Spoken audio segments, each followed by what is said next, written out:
Souvent, on imagine uniquement Nice et la Côte d'Azur sous l'angle plage, soleil égalé.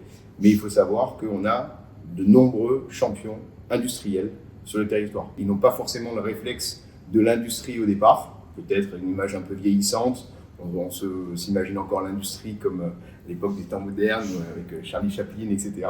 Bon, ça a changé. L'éclairage public, vous en avez à tous les coins de rue, et c'est aussi pour ça que le produit en lui-même est un vrai support de technologie. J'espère, dans 5 à 10 ans, de pouvoir dire que 100% du parc de l'éclairage national est en LED, n'est plus énergivore, respecte la biodiversité et permet de développer des intelligences.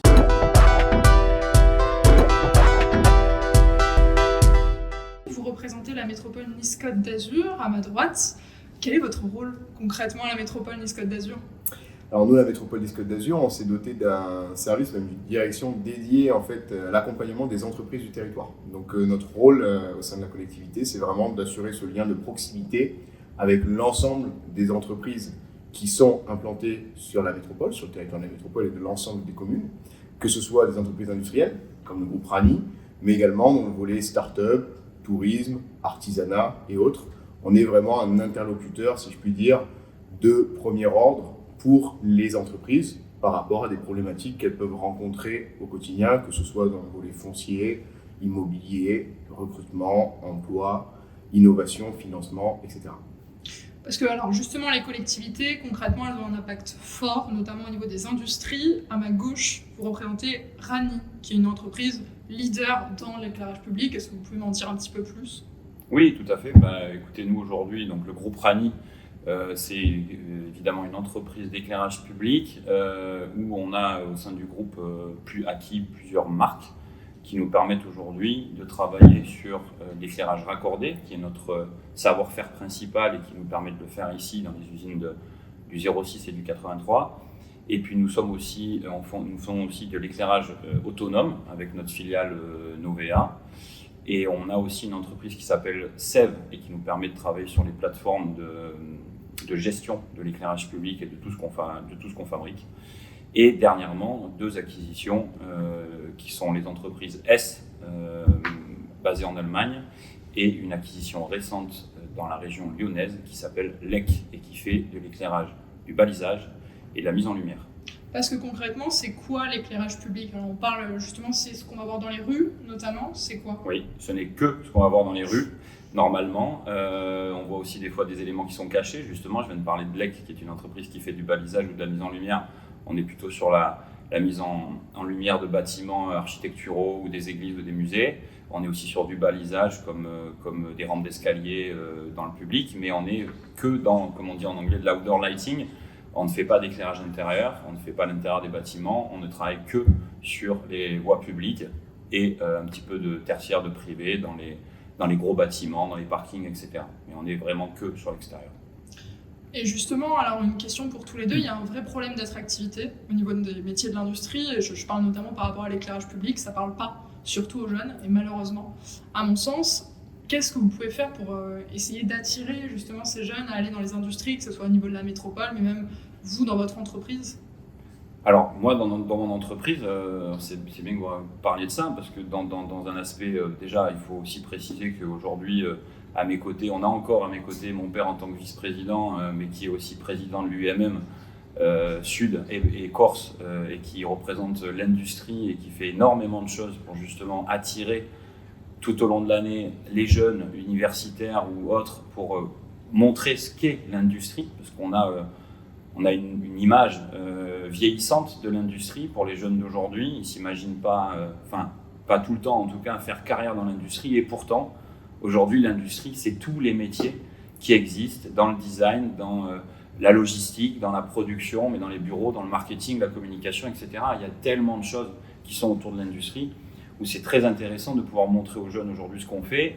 Moi, à mon niveau, j'ai une casquette qui est d'être un des membres fondateurs de la fondation Université Côte d'Azur, qui représente les 19 campus de l'université. Mon rôle en tant qu'entrepreneur, c'est aussi de parler de tout ça, d'essayer de mailler tout ce qui est universitaire avec notre industrie pour le faire connaître. Il y a beaucoup de choses qu'on fait aussi au niveau de la RH pour l'esprit de la marque employeur, avec quelques stands de tout en temps, tout au long de l'année, pour montrer encore une fois ce qu'est l'éclairage public, mais ce qui est surtout l'industrie, parce qu'au-delà de l'éclairage public, il y a beaucoup d'étapes et de métiers différents dans nos industries, et il faut les faire connaître.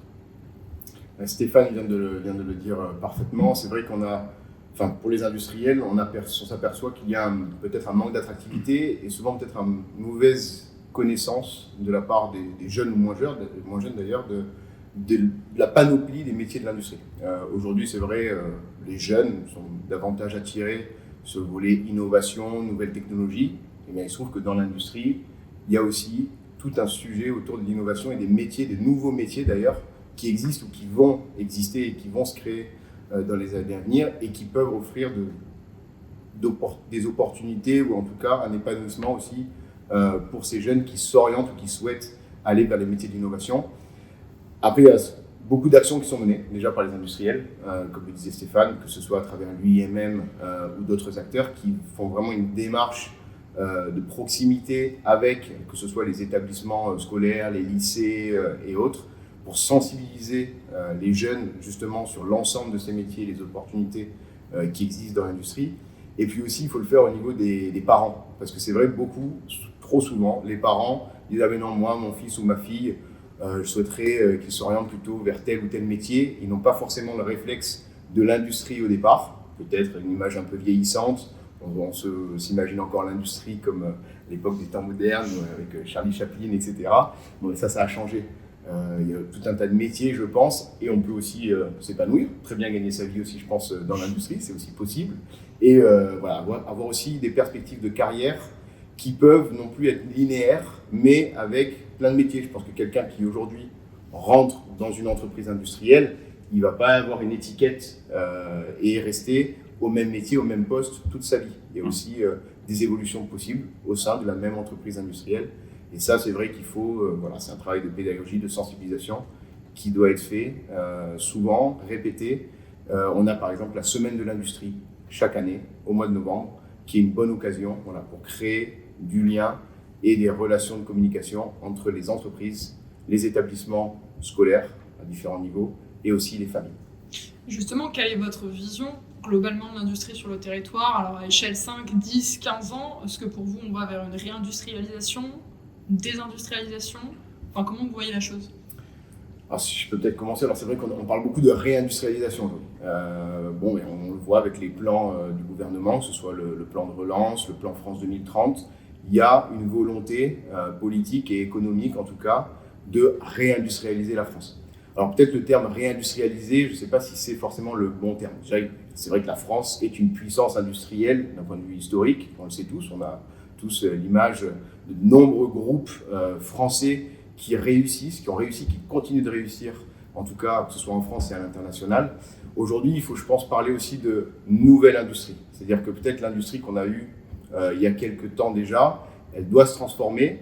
On a des enjeux, certes, de compétitivité, bien sûr, avec d'autres pays, etc., d'attractivité, comme vous l'évoquiez tout à l'heure, au niveau des talents, ce genre de choses.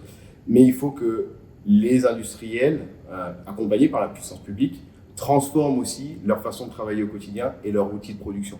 Et je pense notamment sur le volet de la transition écologique, parce qu'aujourd'hui, il y a tout un pan de l'activité économique qui doit se remettre en question et travailler sur des processus plus vertueux, que ce soit en termes de production, pour répondre aussi aux attentes des consommateurs.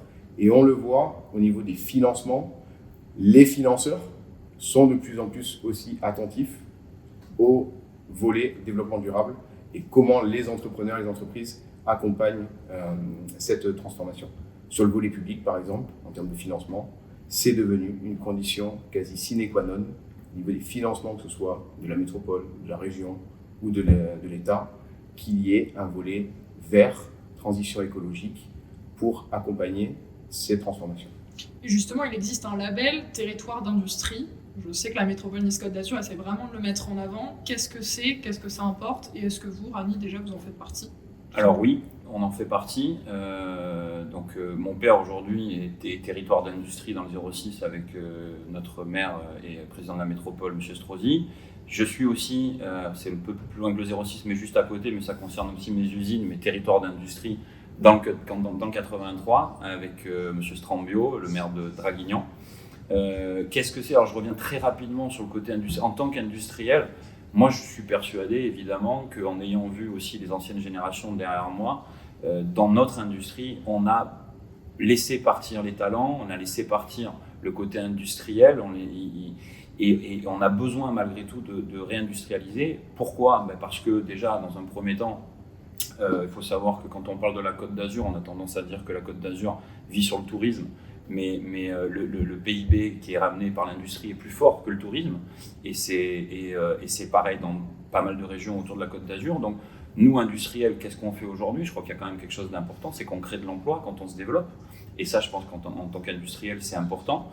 Et le territoire d'industrie, pour la part du territoire industrie, c'est aujourd'hui d'avoir justement ce lien, ce binôme, qui est être un industriel avec une partie élue et collectivité, et ensemble trouver des solutions pour faire avancer les choses et ouvrir le scope, rendre les choses plus faciles pour aller plus vite et justement éviter de gâcher des fois certaines activités qui pourraient se développer dans nos régions et qui ont tendance des fois à partir ou dans d'autres régions ou carrément à l'étranger. Et je pense que ça, c'est le plus dommage parce qu'on a besoin de réindustrialiser. Et on a besoin de garder le savoir-faire qu'on a eu en France et qu'on a un petit peu perdu. On doit redorer ce blason-là. Et justement, le groupe Rani est dans 60 pays, donc vous travaillez plus qu'en France quelque part. Est-ce que c'est une dynamique que vous retrouvez dans les autres pays ou c'est propre à la France de vouloir vraiment remettre en avant l'industrie? Alors, au niveau du chiffre d'affaires de Rani, on a une grande partie qui est faite sur le national. On exporte en moyenne 30% de notre CA à l'étranger. Les politiques sont un peu différentes. Malgré tout, notre pilier de l'industrie est lié à la France et aux collectivités, puisqu'on travaille avec ce type de clients. Et pour l'étranger, on a des distributeurs un petit peu partout qui nous permettent aujourd'hui, via nos filiales et des sociétés qu'on a, notamment aux États-Unis ou en Allemagne, comme je disais tout à l'heure, de nous permettre d'être présents dans près de 60 pays. On ne compte pas l'esprit des one-shots. Quand je dis qu'on est présent dans 60 pays, c'est qu'on a souvent ou un distributeur attitré, ou une usine de fabrication, ou une filiale commerciale, notamment en Afrique, où on développe énormément avec notre filiale d'éclairage solaire. Et justement, alors on parle d'industrie, mais pour vous, quels sont les enjeux de l'éclairage public si on reste vraiment purement sur votre industrie? Ok. Les enjeux sont énormes dans le sens où ils sont très changeants, ils se développent de plus en plus. On va vers une technologie nouvelle. Déjà aujourd'hui, à date en tout cas, le luminaire est connecté. On parle beaucoup de Smart City, mais dans notre domaine pur, c'est la Smart Lighting. C'est aujourd'hui de faire un éclairage intelligent, un éclairage qui permet de se modifier, de se régler, d'économiser de l'énergie. Et puis l'éclairage de demain, je pense qu'on peut être un peu rêveur aussi pour penser design et technologie. Je pense qu'aujourd'hui, on a un candélabre et un luminaire. Certes connectés, demain on peut avoir des luminaires qui vont devenir de plus en plus petits parce que les technologies qu'on utilise aujourd'hui c'est la LED, demain ça pourra être, je fais toujours le rapport avec l'automobile qui sont très précurseurs, mais aujourd'hui on a des phares dans les voitures qui sont des phares au laser, qui sont de plus en plus infimes, donc on prend de moins en moins de place et l'éclairage public de demain peut devenir quelque chose de beaucoup plus discret et en même temps respectueux de tout ce qu'il y a autour, biodiversité, etc. Et justement, alors vous parliez de transition écologique. Pour vous, en tant que collectivité, est-ce que vous avez des moyens d'aider concrètement les industries, alors de manière générale, mais surtout à ce qu'elles deviennent des usines vertes, à ce qu'elles entament une vraie transition écologique? Alors oui, déjà justement dans le cadre de territoire d'industrie, il y a une enveloppe au niveau national et qui ensuite se retrouve au niveau régional et métropolitain, une enveloppe de financement justement qui est prise sur le fonds vert, donc pour financer des projets industriels qui s'insèrent dans la transition écologique. Donc nous sommes là en tant que collectivité avec l'ensemble de nos partenaires, que ce soit les consulaires, que ce soit l'IMM et autres, pour déjà encourager tous les industriels de notre territoire à prendre connaissance évidemment de ces dispositifs et ensuite à candidater s'ils ont un projet industriel qui répond aux critères de sélection. Donc typiquement, à l'échelle de la région Sud Provence-Alpes-Côte d'Azur, ce sont 6 millions d'euros sur l'année 2024 qui étaient du coup consacrés au volet fonds verts pour les territoires d'industrie. Donc on a, nous, un certain nombre d'entreprises qui ont candidaté. J'espère qu'il y aura toutes sélectionnées, on a bon espoir. Et donc, il y a des financements qui pourraient être dégagés à hauteur de plusieurs centaines de milliers d'euros, justement, pour permettre à ces entreprises de pouvoir mener à bien ces différents projets. Ensuite, il y a tout un tas d'autres dispositifs qui existent, que ce soit de la sensibilisation, que ce soit aussi au niveau des études, qui peuvent être financées ou cofinancées par la puissance publique pour les industriels qui ont des projets de transformation de leur outil de production pour qu'ils soient plus vertueux et responsables. Juste un point sur ça, c'est vrai que nous, notre tissu industriel, en grande partie, ce sont des PME. Et pour des PME, quand on parle de transition écologique, c'est pas toujours très simple non plus d'appréhender par où je dois commencer, à qui je dois m'adresser, à quoi j'ai droit, etc. Il existe beaucoup de dispositifs de financement, d'accompagnement, d'ingénierie, et souvent, elles ne savent pas vraiment par quel bout commencer ou comment faire passer aussi le message dans les équipes, ce genre de choses. Donc nous, on est là aussi, on a produit un guide, justement, au niveau de la métropole Nice Côte d'Azur, pour essayer de vulgariser, entre guillemets, ce que c'est que le développement durable et la transition écologique, et pour surtout essayer de faciliter une grille de lecture pour ces entreprises et leur permettre d'identifier plus rapidement les dispositifs et les outils de financement auxquels elles peuvent avoir droit. Après, est-ce qu'il y a des moyens justement de contrôle de ces aides, quand même ?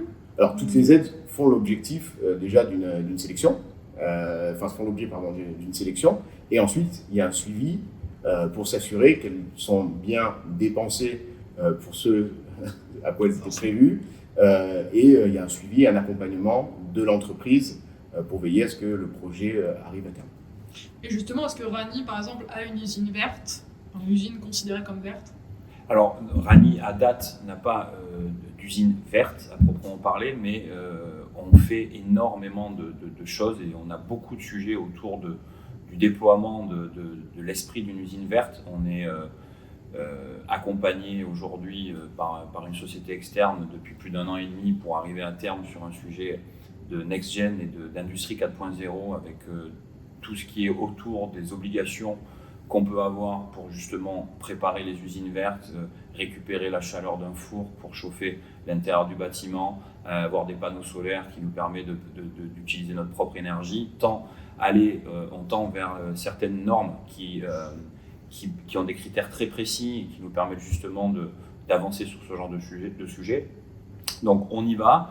On a aussi un critère qui est important, on voudrait devenir, alors on a déjà une structure qui s'appelle SEB, j'en ai parlé tout à l'heure, qui est une entreprise à mission, parce que plus simple dans son esprit, au départ à la création, c'est une entreprise qui ne vend que du service et pas de matériel. Pour industriel, c'est un petit peu plus difficile, mais on va normalement devenir entreprise à mission avec une raison d'être, et cette raison d'être, elle touche l'entrepreneur, elle touche le collaborateur, elle touche toutes les industries qui font ce qu'on est aujourd'hui et qui ont besoin de se développer pour économiser l'énergie, faire moins d'émissions de CO2. Et ce qui est important aussi de dire, je pense, c'est qu'on n'est pas là pour faire du greenwashing, on est là pour essayer d'avancer vraiment.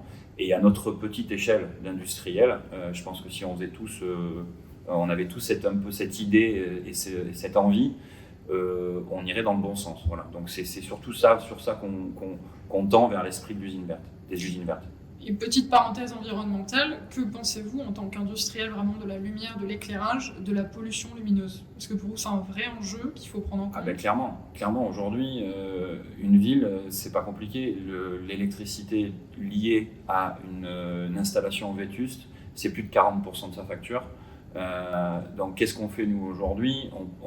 Faut savoir que ça fait 2 ans qu'il y a les fonds verts qui permettent aux collectivités de déployer des financements pour avoir des aides et rénover leur éclairage public, mais on atteindra à peine en fin de 2024 30% de rénovation LED. Donc forcément, quand pour point on passe d'un luminaire énergivore et que quand on passe à un luminaire à LED sans option, on est déjà sur près de 60% d'économie. Quand on lui rajoute de la smart lighting et de la connexion, on peut aller jusqu'à 80% d'économie. Donc le dessin est rapide à faire et ça va vite. Alors c'est pour ça que l'enjeu est important, je pense. Et pour beaucoup, il est important parce que c'est un critère de décision qui permet très rapidement l'économie d'énergie à l'échelle nationale et mondiale. Il y a un enjeu de sécurité, notamment l'éclairage public. Est-ce qu'un éclairage plus écologique, ça rime avec moins de puissance lumineuse ? Alors, la puissance en elle-même, elle n'est pas importante aujourd'hui, tout simplement parce que plus on va dans la technologie LED, plus on avance dans la technologie, moins on a de puissance pour plus de luminosité. C'est ce qu'on appelle les lumen watts. Donc aujourd'hui, on peut très peu consommer et éclairer visuellement plus qu'avant, mais sans avoir de pollution lumineuse et respecter les normes de biodiversité, de par les couleurs, les températures de couleurs qu'on utilise, mais aussi par le système de détection, tout simplement. On peut très bien aujourd'hui faire qu'une rue va être totalement noire quand personne n'y passe, mais par contre permettre la sécurité à la détection et d'avoir exactement le même confort qu'avant, mais qu'à bon escient, et donc forcément une grosse économie autour de ça. Et puis pour la biodiversité, on parle de température de couleur, on a des températures ambre ou des 2200K qui permettent aujourd'hui d'avoir un très bon éclairage, mais de plus détraquer, on va dire, la biodiversité autour. Et justement, on parle beaucoup d'autonomie, surtout au niveau des collectivités, la volonté d'être autonome, même au niveau des industries. Un réverbère autonome, ça existe ? Oui, ça existe. Ça existe depuis, on va dire, dans les prémices 2010. Nous, on a acquis une société qui s'appelle Novea, qui est basée à Angers et qui est spécialiste et un des leaders de l'éclairage autonome, donc en France et à l'étranger. Je parlais de l'Afrique tout à l'heure, il y a beaucoup en Afrique d'éclairage se fait en solaire. Pourquoi ? Parce qu'ils ont l'énergie naturelle. Par contre, ils ont beaucoup de problèmes sur les infrastructures, on va dire. Mais en France, ça se développe de plus en plus. Avant, on était dans une image où on se disait que le solaire devait être positionné que dans les éléments déportés, un abribus qui est loin, dans une campagne ou autre. Aujourd'hui, on a, encore une fois, la technologie qui permet de faire de l'éclairage autonome solaire avec certaines puissances qui peuvent des fois remplacer le raccordé. Et justement, au niveau de la métropole, est-ce que vous avez une volonté d'être autonome, de manière générale, autonome ? Pas forcément en énergie, je m'entends. Au niveau des industries, est-ce que pour vous, c'est une réponse, justement, avoir ces industries-là ? Est-ce que c'est une réponse à la volonté aussi politique d'avoir un territoire autonome ? Autonome dans quel sens vous voulez dire ? Sur le volet Se suffire en lui-même. D'accord. Écoutez, nous, on n'est pas forcément dans une démarche d'être fermé sur le monde, bien au contraire. On est une métropole qui est ouverte sur l'extérieur.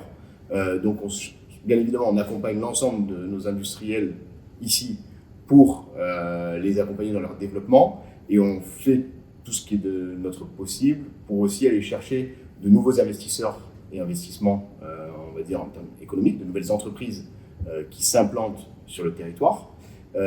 Et en termes de tout ce qui est énergie, on a évidemment déployé un certain nombre d'investissements sur le volet énergétique pour, d'une part, réduire évidemment le volet pollution et externalités négatives de toutes nos consommations au quotidien, que ce soit en termes de géothermie par exemple, où on a des investissements importants qui ont été réalisés notamment sur Nice et un certain nombre de communes.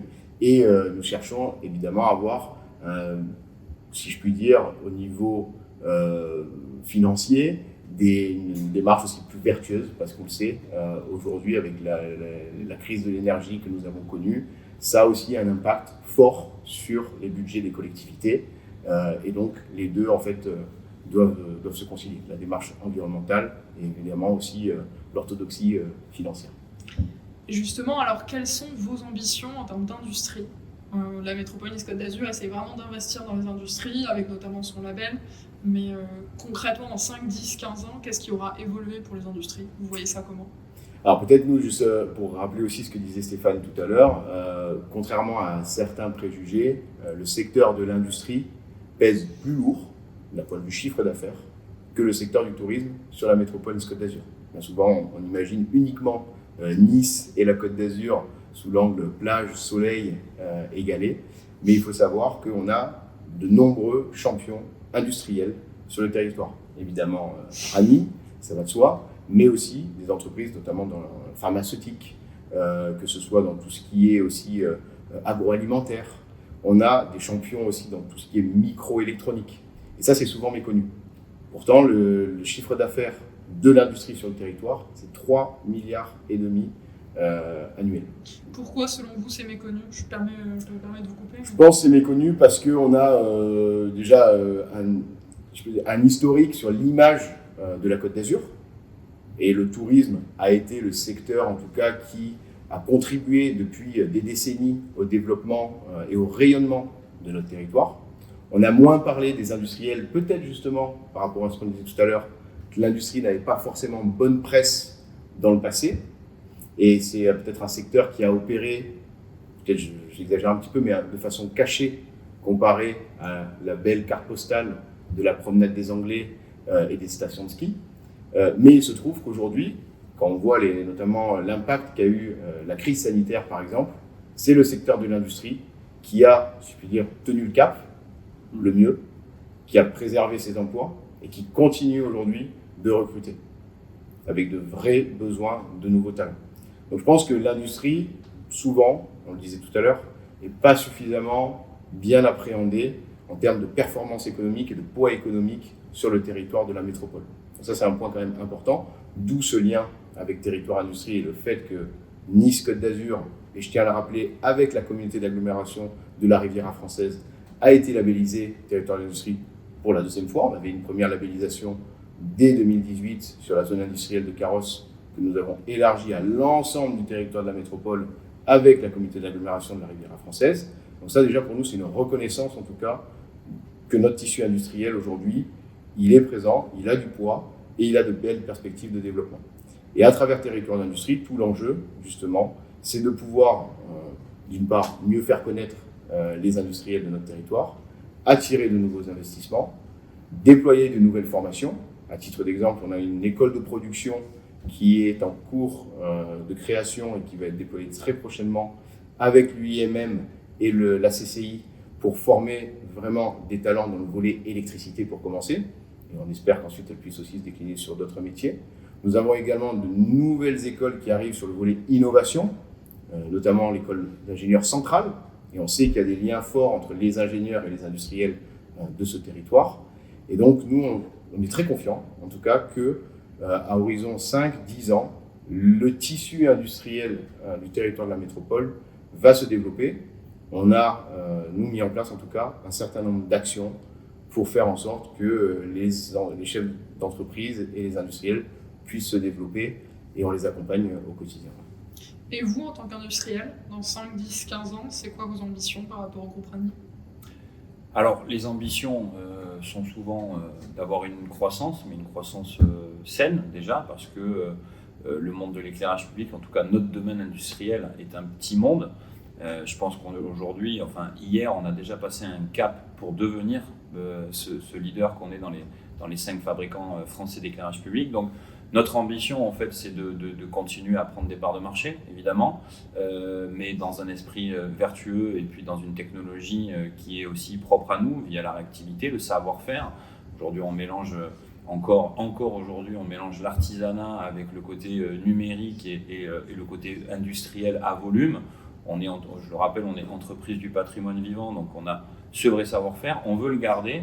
Qu'est-ce qu'on fera demain? On continuera à développer justement pour arriver à essayer, j'espère, dans 5 à 10 ans, de pouvoir dire que 100% du parc de l'éclairage national est en LED, n'est plus énergivore, respecte la biodiversité et permet de développer des intelligences en fait autour de ça, puisque le luminaire aujourd'hui, quand on ne connaît pas l'éclairage public, si on regarde rapidement, enfin moi je suis déformé parce que j'ai souvent la tête en l'air pour regarder qu'est-ce qui est mis dans telle ou telle ville, mais il faut juste savoir que l'éclairage public, vous en avez à tous les coins de rue, et c'est aussi pour ça que le produit en lui-même est un vrai support de technologie. Donc demain, j'imagine bien qu'on va avancer beaucoup sur les technologies pour aider justement à éviter d'avoir trop de consommation énergétique. Et dernière question pour tous les deux, si vous aviez une phrase ou un argument pour donner envie aux jeunes de s'intéresser aux industries, ça serait quoi? Peut-être comme ça, oser l'industrie. C'est difficile à expliquer en un mot, mais je pense... Pas forcément en un mot, une phrase, un argument.